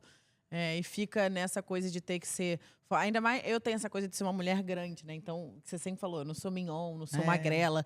Então, muita gente olha Você pra é mim e fala. mulherão, Julia Costa. É, e aí muita gente fala, nossa, mas você tem essa coisa, essa armadura, você é forte. Sendo que eu sou um bebê chorão, né? Eu sou super sentimental, eu sou super. Super fofinha, vi toda preocupadinha, É. querendo dar atenção, tudo, mas é isso, né? É. Às vezes a gente não tem esse privilégio de poder só desabar e querer colo e, enfim, chorar. Somos todas mulheres vaidosas, mudando um pouco de assunto, levantando um pouco o astral de novo. Somos todas mulheres vaidosas, entre outras coisas. E vocês acham que esse mundo masculino tenta desmerecer a gente também usando a nossa vaidade contra a gente? A gente até falou um pouco sobre isso, que era visto como algo supérfluo, mas eu acho que ainda tentam usar isso contra a gente, né? Do tipo, ah, não, mas se você tá sendo. Eu lembro que uma vez eu cheguei, eu tava usando brinco e tal. Eu trabalho como assistente de direção também, né? Fazendo projetos no audiovisual. E aí é sempre uma correria, a gente tem carga horária de 12 horas, a gente já conseguiu conquistar aí o 5x2, mas nessa época ainda era 6x1, então, enfim, não tinha vida além disso. E aí eu lembro que eu cheguei usando um acessório a mais, acho que era um brinco assim, mais longo. E aí o meu chefe falou assim, nossa, tá com tempo pra descansar, hein? Tá até arrumada. Do tipo, Se você tá se podendo você tá ter podendo essa se vaidade, arrumar, teoricamente. você não deve estar fazendo todo o seu trabalho, né? Porque não era pra estar com tempo. Vocês lembram de alguma situação, vocês com certeza, com mais experiência que eu, já passaram também? Pode ir lá, Mari, porque a minha cabeça, até eu resgatar aqui, minha mãe tem ó, uma memória eu sou péssima. Não, eu acho que são várias, né? Que são essas microviolências e que provavelmente esse cara que te falou isso, ele deve ter certeza que ele não falou nada demais. Não, foi um sabe? elogio às vezes pra ele, né? É, tipo assim, olha, conseguiu se arrumar. Tem esse lugar, né, de toda vez que a gente faz alguma coisa, de falar, você gasta demais. Assim, eu vejo muito meme na internet, né, que da mulher que tem que esconder do marido que comprou as coisas. A gente tava falando sobre comprar. É muito bom quando a gente tem nossa autonomia, né? Eu quero Nossa. comprar, eu quero fazer, eu posso fazer. Eu posso Necessária cuidar essa independência de mim. financeira. E eu falo muito sobre isso, independente da classe social que a gente seja, ser independente, sabe como é? A independência te dá a liberdade de você dizer, não quero ir, falo estou isso. indo agora, estou em paz. Minha mãe sempre Pra fala todas isso. as mulheres que passam na minha Sempre. vida. Menina, a minha mãe sempre fala, tá, você não quer trabalhar assim? Cara, mas tenha a sua independência financeira. Se você não quiser trabalhar, mas arruma uma forma de ter a sua independência financeira para você ter a liberdade de sair de um relacionamento abusivo, sabe? De sair de uma relação que não te faz feliz. E poder dizer não. Dizer não até para um trabalho. Assim, eu me lembro de todas as vezes que eu já me submeti, você estava falando sobre isso, de você estar em um trabalho porque você não tem alternativa, não tem outra coisa para fazer. E essa é a realidade do país, onde muitas mulheres terminam trabalhando e não conseguem sair daquele trabalho porque as mulheres no Brasil são a maioria das chefes de família, né? A maioria dos lares brasileiros são chefiados por mulheres, são elas que sustentam, inclusive, às vezes, 3 gerações da mesma família. Então, a gente... E aí, você estava falando sobre essa questão, né, da vaidade, onde muitas vezes aquela mulher que parou, tipo assim, ela está ali sustentando a família, ela sustenta o filho, o neto, a esposa do filho, ou vice-versa. Mas se ela parar para cuidar do cabelo, vai ter alguém para fazer uma piada. Porque parece que a gente tem que estar sempre... Ou você tem que ser muito gata para ser a mulher que é o troféu, ou você tem que estar sempre desgraçada para poder mostrar o quanto que você é batalhadora. Porque aqui no Brasil a galera gosta muito dessa história do sofrimento, sabe? Como é que você conseguiu chegar até aqui? Como você batalhou? Glamoriza isso. E aí quando você fala, não, acordei, fui lá, botei meu brinco, me preparei e eu continuo sendo uma excelente assistente de direção. É porque parece que não. Para você ser assistente de direção, você tem que estar acabada. Acabada, destruída. Não, e aí, esse lugar de... Eu consigo dar conta disso. Sim. Eu faço isso aqui. E foi uma coisa que eu fui aprendendo com o tempo, que é... Não se preocupe, eu vou fazer isso aqui também. E fui também aprendendo a dar os limites, sabe? Eu começo a correr do respiro. Às vezes, uma coisa que eu aprendi com minha avó. Minha avó me ensinou uma coisa que era maravilhosa. Assim, sempre que alguém te fizer uma pergunta idiota, não responda. Olhe para a cara da pessoa e sorria. Respire fundo e sorria. Ela falava muito sobre isso quando alguém perguntasse, alguém que eu não quisesse responder. Tipo assim, alguém me perguntou sobre dinheiro. Quanto você ganha? Aí ela dizia, quanto eu ganho? E aí eu fui me dando conta o quanto que isso é genial, porque você deixa na mão do outro, né? Tipo assim, se a pessoa falou que você ganha R$10 e você ganha 30, diga R$10. A pessoa não sabe se você tá falando que você ganha mais do que 10 ou ela ganha menos de 10. Sabe, nunca vai ter. Então é a mesma coisa, assim, você conseguiu botar o brinco, né? Sabe? Tipo assim, pra ele deve ser é um absurdo, né? Porque parece que tira da gente, inclusive, esse direito de ter vida, de poder se dedicar, de poder se relacionar. Sabe como é? Essa semana, minha filha perguntou pra mim, né? Ela se deu conta que meu filho não é filho do pai dela. Aí ela falou, mãe! E assim, uma coisa assim meio julgadora, né? Que ela é muito expressiva. Ela, mãe, você já teve outros namorados? Aí eu falei, um bocado. Antes de papai, mamãe jogou duro. Maravilhoso. E aí ela falou, e você casou com todos? Eu falei, não, mamãe nunca casou. Mamãe se relacionou com o pai dela dele, depois namorou um bocado. E aí, quando ela falou isso, o pai meio que deu uma risadinha assim. Aí eu falei, como seu pai também fez? Aí eu virei pra ele e falei assim, eu não dei risada disso. Porque parece que é uma bobagem, mas é que ela deve estar achando que é errado. E a gente precisa mostrar pra ela que a mãe dela é uma mulher livre. E ainda falei pra ela, ainda terminei a conversa assim. E se mamãe terminar com o papai, mamãe vai namorar mais e você vai continuar respeitando a mamãe. Porque tinha uma parada antes que é... Toda vez que uma mulher se separava, as pessoas diziam assim, ó, olha lá, hein? Vê se não vai namorar logo, botar o tombo, né? Por causa dos seus filhos, dentro de casa, por causa dos seus filhos. Mas quando um homem se separava, as pessoas perguntavam assim, e aí, vai ficar separado? Não vai arranjar logo uma mulher mãe, pra cuidar de vai você? ser- Cuidar de você e da Sabe? criança. E aí, não, eu tenho logo essa...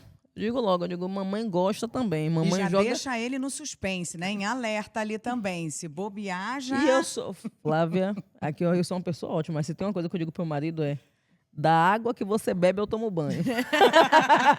Eu lembro que a Loli também ficou muito confusa, né? Quando ela começou a descobrir essa família moderna. A Olivia. É que a gente tem uma família bem moderna mesmo. Tipo, a minha enteada é minha meia filha até hoje. Porque uma vez enteada, pra sempre, não é? Não consigo. Eu disse para meu marido outro dia, eu digo, eu não me separo de você porque eu não quero perder a Aninha. Então, eu digo pra ele. a Mari continuou sendo minha meia filhota. Eu não consigo ver de outra forma. E eu tenho certeza que a Aninha, assim, eu digo direto, assim, eu amo minha enteada. Eu digo assim, é a filha que eu não gerei, mas que chegou, tipo assim, imagine, ela tá com 18, tinha 8 anos. Quando eu comecei a me relacionar com o pai dela, essa mina faz parte da minha vida. É lógico. Sabe como é? Eu quero realizar os sonhos dela. Às vezes eu me seguro, que eu digo, deixa ela resolver a mãe e o pai, mas eu tô aqui, eu quero dar minha opinião, eu quero dizer. Às vezes eu digo, olha, eu sei que eu não posso me meter, mas eu acho isso. Mas aí você faz o que você quiser, mas eu falo. Ai, muito bom. Vamos passar para os nossos quadros? Nossa, ia falar agora. Vamos, então. Gente, puxa aí, mãe. Bora lá. A gente tem aqui alguns quadros no nosso podcast. Um deles, que nunca falta, é o Na Minha Época Era Diferente. Eu falo isso direto pra meu Então, filho. Ai, na pois minha bem. época. Meu filho.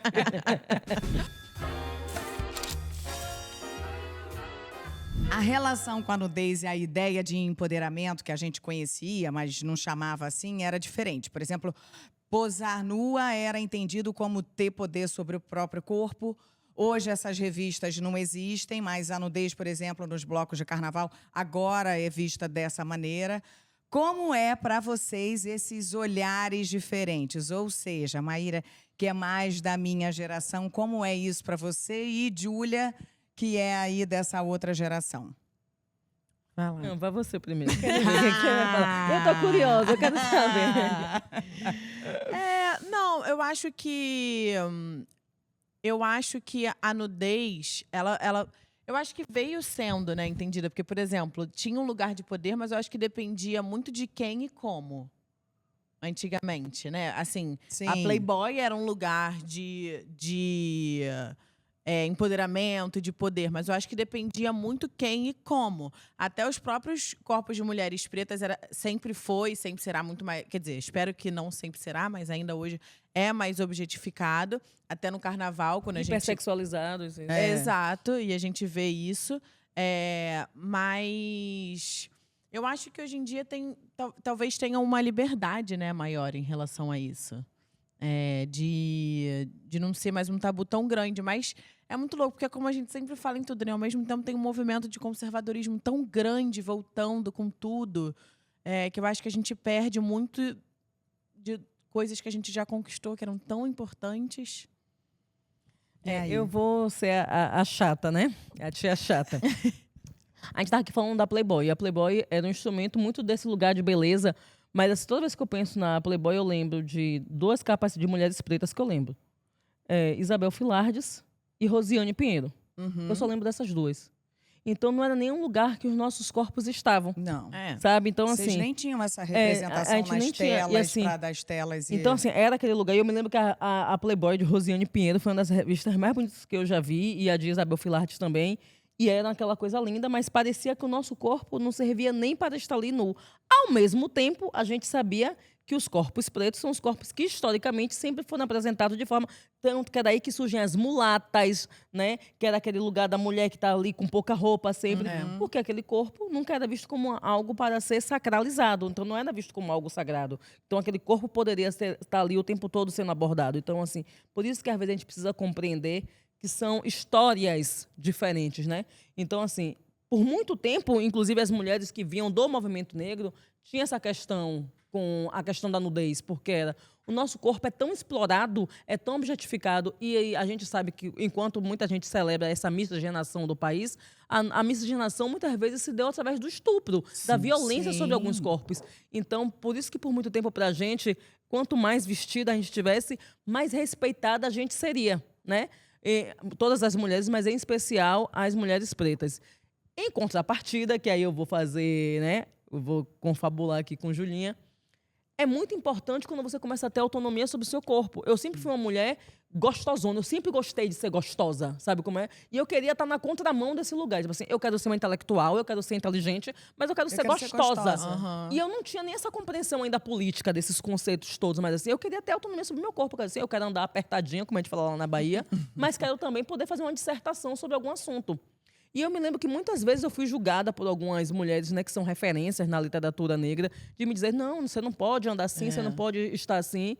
E hoje em dia eu consigo compreender o que aquelas mulheres estavam me alertando, mas eu também consigo entender desse lugar de que meu corpo, minhas regras, que foi um movimento super importante que está sendo apagado, porque essa onda conservadora, de fato, tá muito forte, muito potente, muito pujante, que a gente tem que tomar cuidado. Então, para mim, é muito fundamental eu poder falar, eu gosto de andar assim, eu quero andar assim, se eu quiser sair nua, se eu quiser pousar nua em uma revista. Outro dia, a mina falou que eu só estava postando foto de biquíni, aí eu postei mais. Porque, assim, Sim, poder postar foto de biquíni é uma grande conquista. Com certeza. Para mim. Até porque isso aí esbarra naquilo que a gente estava falando antes, sobre na construção do meu amor próprio. Sabe? Na construção da minha autoestima. Por muito tempo, tudo que eu queria era esconder o meu corpo. Hoje em dia, olhar para o meu corpo e dizer, tá tudo bem. Mesmo não estando tudo bem, mesmo tendo os problemas, né? Problemas, entre aspas, que ele tem, eu consegui olhar para ele e gostar dele.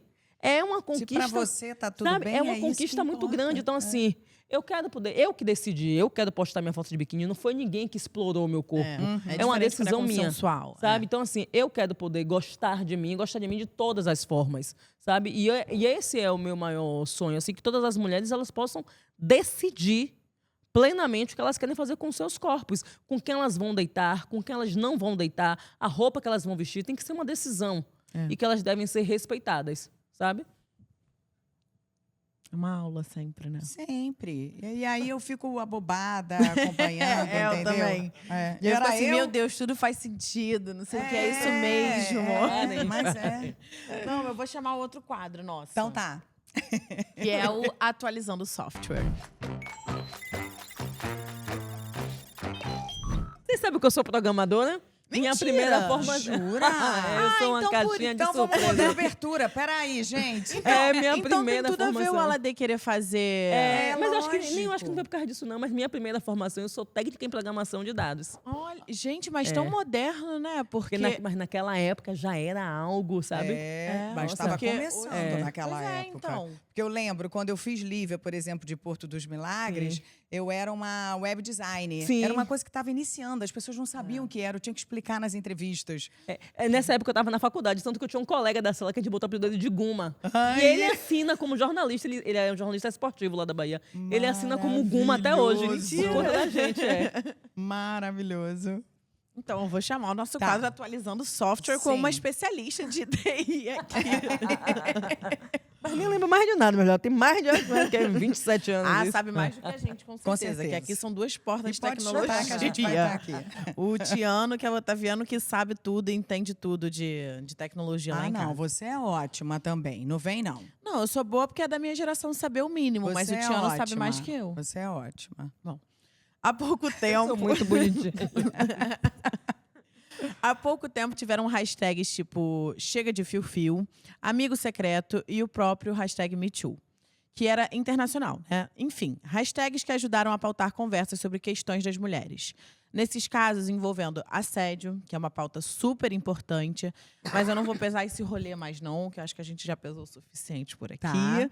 E agora falando disso, esse quadro é para ser divertido, então Vamos, trazer uma leveza. leve, tá bom. Sou sempre eu que peso o rolê, né? Agora eu vou dar uma de Poliana. Mas se vocês pudessem inventar uma trend pro TikTok para as mulheres seguirem, qual seria? Porque a hashtag já tá meio ultrapassada, então eu vou trazer pra trend, trend. tá, gente? Difícil. Difícil, né? Eu decidi ser. E ela escolhe o que ela quer ser. Maravilhoso. Né? Maravilhoso. É isso, com uma musiquinha de fundo Não é? e as meninas fazendo vídeo no TikTok do que elas decidem ser. É, uma boa. Seja o que você quiser. Seja o que você quiser, seja livre. Gente, porque não é isso. Sim, no Não final é sobre das nós contas. mesmas, não é sobre o nosso corpo.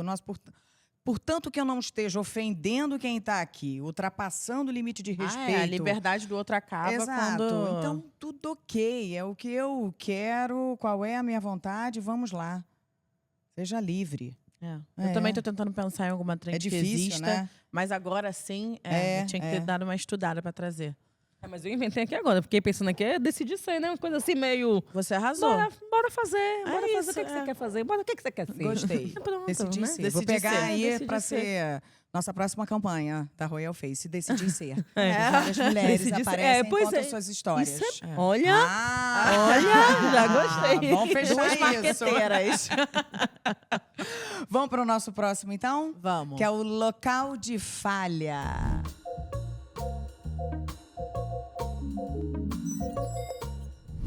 eu tenho vários. Que é quando a gente pensa, Quem não, né? quem vacilou fui eu. Então, em algum momento, vocês pensaram, nossa, me empoderei demais. Ou, nossa, eu achava que eu estava arrasando nesse momento e nem tanto. Eu dificilmente, porque eu não sou essa mulher, por mais que me vejam assim, eu não me vejo essa mulher assim. Então, eu acho que eu nunca... Não, essa coisa do Me me coloco empoderei muito. demais, eu acho que eu nunca tive esse problema. Até porque o empoderamento é um processo de construção constante. Quando você falou do local de falha, eu reconheço as falhas em vários momentos. Na criação de meus filhos, eu já falei coisas que eu já me arrependi, sabe? Como eu acho que eu falho, às vezes, com... Eu trabalho demais, aí, às vezes eu fico nessa dúvida, porque eu acho que é um problema, inclusive, das mulheres modernas, classe média.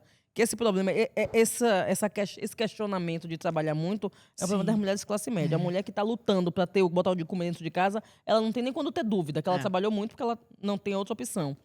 Mas, assim, às vezes eu acho que eu falho, assim, na ausência com meus pais, né? Eu fico nessa tensão de, meu Deus, eu preciso dar mais dar atenção aos meus pais, mas aí, ao mesmo tempo, eu quero fazer mais coisas para poder realizar os sonhos de meus filhos, de minha mãe, sabe?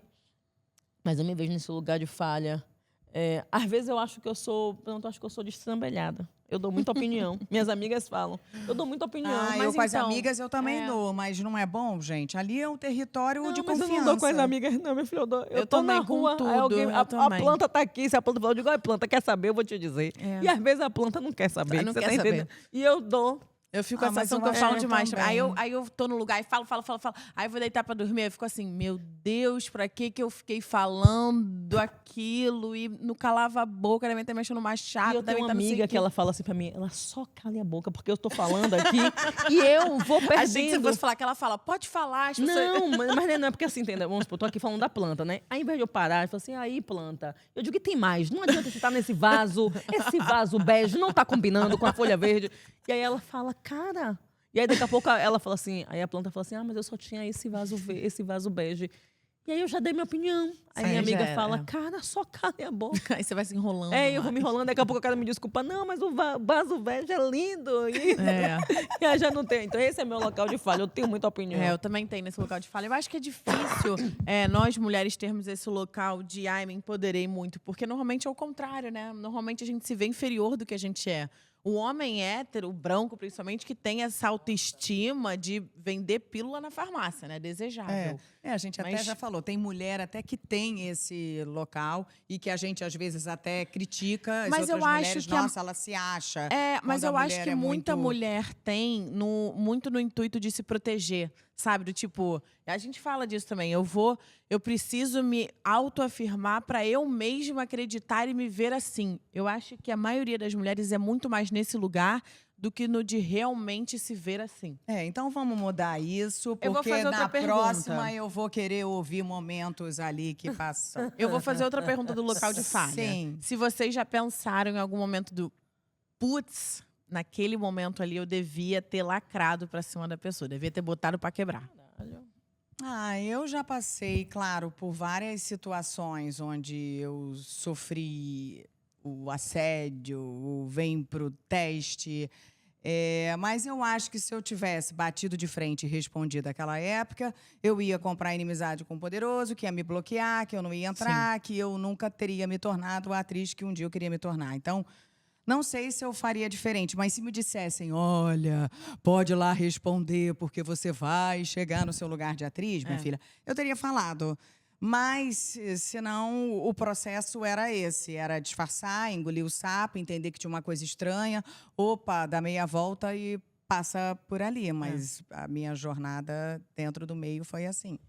Eu sempre digo que tem tanta gente que se beneficia com o nosso silêncio, né? Porque quando você mudou a pergunta aí, eu posso te dizer inúmeras vezes que eu só me calei. Eu vim hoje conversando com o Diogo sobre isso no caminho, daquelas pequenas violências que a gente passa, que a gente entendeu o que está passando, mas que a gente se cala, né? Porque a gente tem que saber, às vezes, com quem a gente pode brigar, a hora que a gente pode brigar. E quando a gente vai brigar, mesmo a gente estando certa, muitas vezes, se a gente brigar, a gente vai perder aquela oportunidade. sim. E isso é muito cruel, porque isso inclusive, é assim que o patriarcado age, né? Uhum. Tirando da gente as oportunidades, fazendo a gente duvidar da gente e fazendo isso que Flávia falou é muito importante, que é, se eu falar, talvez eu não conseguisse chegar. Se eu tivesse falado, eu não conseguisse chegar. Sim. Imagine, aí mais uma vez, imagine comigo. Imagine, eu sou nordestina. Quantas vezes eu já ouvi piada assim, dessa de baiano? Ai, baiano preguiçoso. Aí eu tenho que respirar fundo, eu quero fazer a piada, eu quero fazer a resposta, e aí eu tenho que... Agora eu não posso. Aí eu tenho que ouvir a piada racista e às vezes... E aí a gente vira chata. Eu sei que eu sou considerada chata por várias pessoas, porque tem coisas que eu não quero negociar. E não negociar essas coisas, assim, eu não vou aceitar a piada racista. Então eu vou me posicionar. Eu também não vou estar em determinados lugares, sabe? Então, assim, muitas vezes eu não vou fazer determinados trabalhos porque as pessoas, essa mina é muito chata, sabe? Que a gente só fez uma brincadeirinha ali de chamar de macaquinha, achou ruim. Porque acontece. Então, se a gente vai lá, se posiciona, e tem uma parada dentro do mercado que ela é muito cruel. Você não aceita, vai ter 40 que vai aceitar. Não, eu ia É. falar E isso vai ter- também. O pior é é. que se a gente se posiciona, outras 40 vão topar. E às vezes vai topar até mesmo por uma questão de desespero. É. Né? Eu tento não julgar a pessoa que aceitou. Eu tento não Sim. julgar. Por mais cruel que seja, mas assim, às vezes a gente não sabe. É, Sim. porque eu ia falar justamente isso. Até o você impor o limite, até você dizer não, alertar, é um privilégio. Porque eu agora, começando como assistente de direção e no audiovisual, eu ainda trabalho com uma galera das antigas que tem uma forma de trabalhar muito ultrapassada, né? Que hoje em dia já é muito errada. Graças a Deus, a gente já entende que hoje em dia não é aceitável. Mas, assim, eles continuam gigantes e com nome. E aí, faço trabalhos incríveis. E aí, eu lembro a primeira vez que eu passei por um assédio no trabalho, não sexual, mas de poder. E aí, eu liguei pra minha mãe, chorando e tal. Eu tava arrasada. Minha mãe falou, filha, só posso te dizer que, infelizmente, isso vai acontecer outras vezes. Se você quiser sair, eu te apoio, eu te entendo, porque eu sei que não é fácil. Mas, se não, faz parte a gente engolir, seguir. E, assim, eu tenho o privilégio da minha mãe, dos meus pais, me darem apoio financeiro. Então, eu poder dizer não. Eu tenho uma estrutura financeira e familiar que me abraça. Mas tem muita gente que não tem e que aí tem que ficar engolindo para conseguir se sustentar, né? Então, até o dizer não, o impor limites em prol da nossa saúde mental é um privilégio, infelizmente. Eu sempre digo, dizer não é uma das maiores conquistas que a gente pode ter. Vamos para o nosso próximo quadro. E o último, Café com Lágrimas.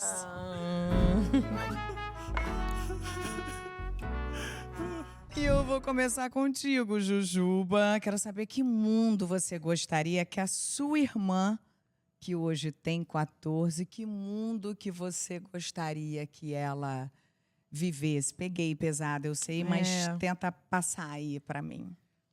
Eu acho que o mundo utópico, né? Infelizmente, porque...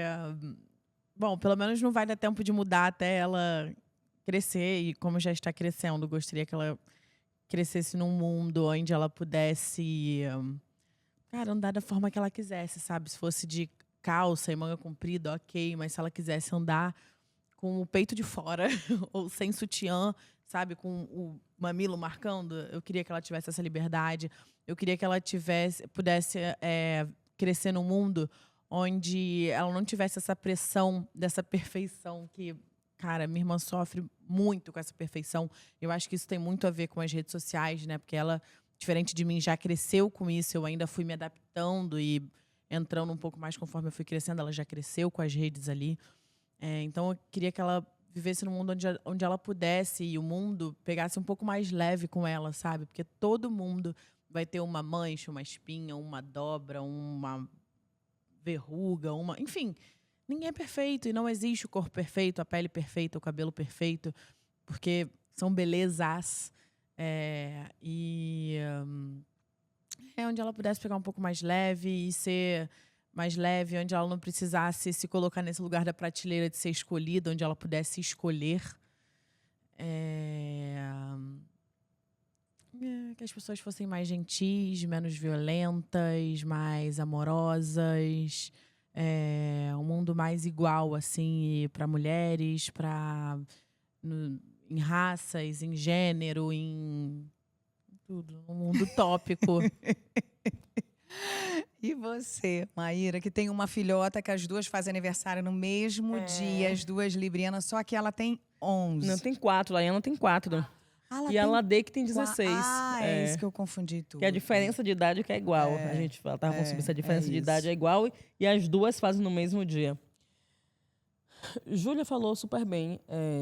Eu queria que meus filhos vivessem em um mundo que eles pudessem viver sem ter medo de serem aniquilados. Sabe? Que eles pudessem viver, não sobreviver. Sabe? Sem estar nessa tensão. Que eles pudessem ser livres, sabe? Livre de verdade, livre de pensamento, livre de ideia, que pudessem vestir as roupas que eles quisessem vestir, porque eu, como mãe de crianças negras, eu ainda tenho que falar, eu digo, essa roupa é preocupante. Eu tenho um filho preto retinto, então às vezes eu digo para ele, esse cabelo aí, não bota roupa de capuz. É muito cruel. Eu digo para meu filho, não vai andar com roupa de capuz. E é muito cruel. Tipo assim, enquanto uma mãe branca fala pro filho, vai sair sem levar o casaco, eu digo para meu filho, vai sair com esse casaco? Você já pegou sua carteira? Você já pegou seu documento? Sabe? São preocupações que eu gostaria que elas não fossem mais necessárias. Sabe? Eu queria que minha filha não tivesse nenhuma dúvida do cabelo dela, porque ela agora, graças a Deus, ela voltou a gostar do black dela, mas minha filha passou uma época, porque a escola é esse lugar de formação, mas que às vezes faz a gente duvidar das nossas belezas. E minha filha voltou uma época para casa que ela dizia, eu não quero esse cabelo, eu quero o cabelo igual ao da Rapunzel. E eu dizia, cabelo igual ao da Rapunzel você não vai ter. E isso é muito cruel, sabe? Eu dizia para ela, isso você não vai ter. Essa não é a sua beleza, isso não sei o quê. E muitas vezes eu vi minha filha olhar para mim com um olhar de tristeza, sabe? E aí eu lembro de mim, que é quando eu tinha o maior sonho de ser assistente de palco de programa infantil na década de 90, era meu maior sonho. E foi ali a primeira vez que alguém me disse que aquele sonho não era para mim. Porque eu não podia nem tentar. Eu não podia nem tentar concorrer. Eu já era eliminada. Sabe? Enquanto ali era o sonho de várias meninas. Algumas meninas podiam sonhar esse sonho. Eu não podia nem sonhar. Então eu quero que meus filhos possam sonhar. Eles possam sonhar, que eles possam sonhar o que eles quiserem. Nem tudo eles vão realizar. Isso é do mundo. Mas que eles tenham o direito de sonhar qualquer coisa que eles queiram sonhar. E eu falei super bem agora. É muito linda. Sua mãe falando de você é muito massa, mas vendo você falar é mais bonito ainda, sabe? E é muito bacana assim, a oportunidade de ser sua mãe. E é muito massa ver uma menina com todos os privilégios, sabe, o que você tem, com todos os acessos que você tem, e você escolheu ser uma menina bacana. Você escolheu ser alguém empática, você escolheu ser alguém que se preocupa com outra pessoa. Porque aí você saiu da sua bolha de privilégio para olhar ao seu redor. Sua mãe estava outro dia, num dia que a gente estava conversando, ela, Julinha reclamou comigo de uma coisa que eu fiz, ela me puxou dele. Então, assim, aí além de você se preocupar, você está provocando os seus e as suas a refletirem também os lugares que ocupam. Isso é muito especial. Continue assim. Ai, muito obrigada. Admiro muito. Verdade, gente, verdade. essas mulheres, ó, programa delicioso. Queria agradecer muito, muito você. Agradecer a nossa Royal Face, que estamos aqui, que trouxe essa mulher da Bahia pra gente estar celebrando Dia da Mulher, Mês da Mulher, com uma voz que você é tão clara quando você expõe as suas ideias e o seu coração e as suas experiências e os seus estudos e tudo, fica tudo claro para a gente e próximo. Então, eu considero você uma mulher muito necessária nas nossas vidas. Que você fale mais, que você não se canse de, por favor, falar muito para outras e outros ouvirem a sua voz, tá? Eu que agradeço, Flávia. E acho que é tão importante como uma mulher, com o alcance que você tem, com o lugar que você ocupa, você poderia chamar várias outras pessoas para falar, mas é uma decisão política também. Sabe, tudo que a gente faz é uma decisão política. Quando você escolhe, porque assim, a gente fala do 8 de março, a importância do Dia da Mulher, do mês da mulher, mas a gente não pode esquecer do 25 de julho, uma data que vai chegar, porque tem gente que questiona ainda, mas para que o 25 de julho se tem o Dia da Mulher? Porque a gente precisa, inclusive, entender que, apesar das nossas semelhanças, temos nossas diferenças, e nossas diferenças não nos separam. Faz com que a gente preste atenção no que está acontecendo, sabe? Assim, a gente está aqui falando enquanto mulheres cis, né? Imagine as mulheres trans, que nem nessa prateleira, né, vão estar, porque muitas vezes elas são escolhidas para serem escondidas. Né? Então, assim, a gente precisa muitas vezes falar sobre isso. Então, quando você decide abrir o debate de uma outra forma, é uma escolha também de quem quer furar a bolha, porque você tem um alcance gigante, você sabe o quanto que você representa. E eu sempre digo assim, se uma pessoa saiu mexida, a gente conseguiu fazer a diferença. É o que eu acredito. Também. Muito, muito obrigada, Má. Foi muito especial. Você é muito iluminada. Foi muito gostoso poder pegar um pouquinho dessa energia sua e do seu conhecimento. Incrível que cada vez que abre a boca eu me sinto numa sala de aula. Muito especial mesmo. Foi muito incrível. Estou me sentindo muito lisonjeada e privilegiada de ter ouvido a sala e poder ter tirado dúvida assim tão de perto, sabe? Fugir do roteiro várias vezes para tirar uma casquinha e aproveitar momentos de dúvidas e questões que eu queria ouvir sua. Te acompanho, te sigo, sou muito fã, muito, muito, muito obrigada. Mesmo. Vocês são muito lindas e é muito lindo ver vocês duas, viu? É muito, muito bonito mesmo, assim. Ainda mais de perto, assim, ver essa troca, ver essa coisa, né, de ver sua mãe falar assim, vá, minha filha, agora brilhe. É muito lindo ver o olhar dela olhando para você, o olhar iluminado, porque é muito bacana que a gente sai desse lugar, né? A gente sempre acha que a mãe tem que ser o tom professor, a mãe que vai dar o exemplo. E aí eu vejo que sua mãe olha para você e faz, gente, olha, filha, que eu fiz. E é lindo ver, sabe? E é lindo ver como mãe também, porque acho que é muito bacana quando a gente olha para o nosso filho e admira, né? A gente admira o nosso filho e aí fica com aquela sensação de eu fiz um bom, fiz bem o meu trabalho, né? Então você fez um trabalho excelente, eu já tinha te dito isso, mas acompanhando vocês dois é muito bonito ver seu olho assim brilhando. Ai, minha filha tá falando, gente, silêncio no mundo. Ela tá falando e é muito bonito, assim, sabe? Que mais famílias possam viver esse momento, né? De troca, da gente se olhar com esse olhar de admiração mútua. Isso é muito importante, sabe? É um processo de construção, porque muitas vezes a gente não queria ser igual às nossas mães, né? Parecia que aquilo que nossa mãe fazia era algo que a gente queria fugir.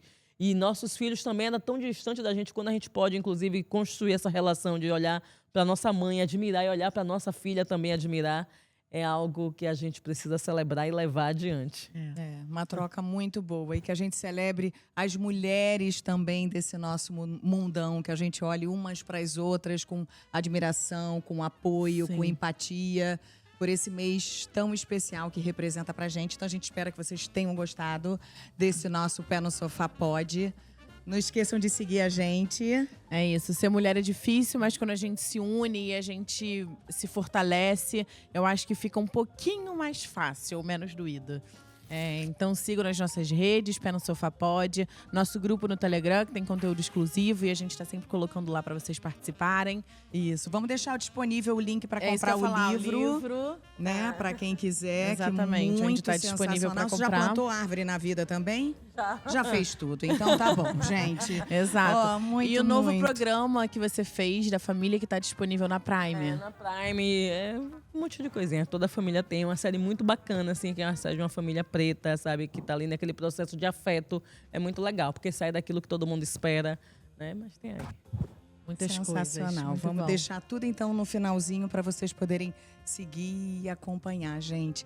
Muito obrigada. Obrigada, Má. Obrigada, tá? Até o nosso próximo Pé no Sofá Pod. Esse podcast é uma realização da Agência Family com direção minha e da Júlia Costa. O roteiro é da Mari Faria, que também assina a produção executiva com Rafa Almeida, Thaís Boldrini, Fernanda França e a Paula Guimarães. A captação é do Vitor Reis e a edição e trilha sonora são do Antônio Eduardo. As nossas styles são a Gi Macedo e a Juliana Lacoste. E a beleza é assinada pelo Gabriel Ramos. A cenografia é da Agência Family e da Jéssica Cirino. E a nossa social media é a Beatriz Guilhermino, com assistência de Gabriela Ribeiro. E agradecemos também a todos os outros colaboradores presentes nos créditos. Quer ser nosso parceiro? Escreva para penosofá@agenciafamily.com.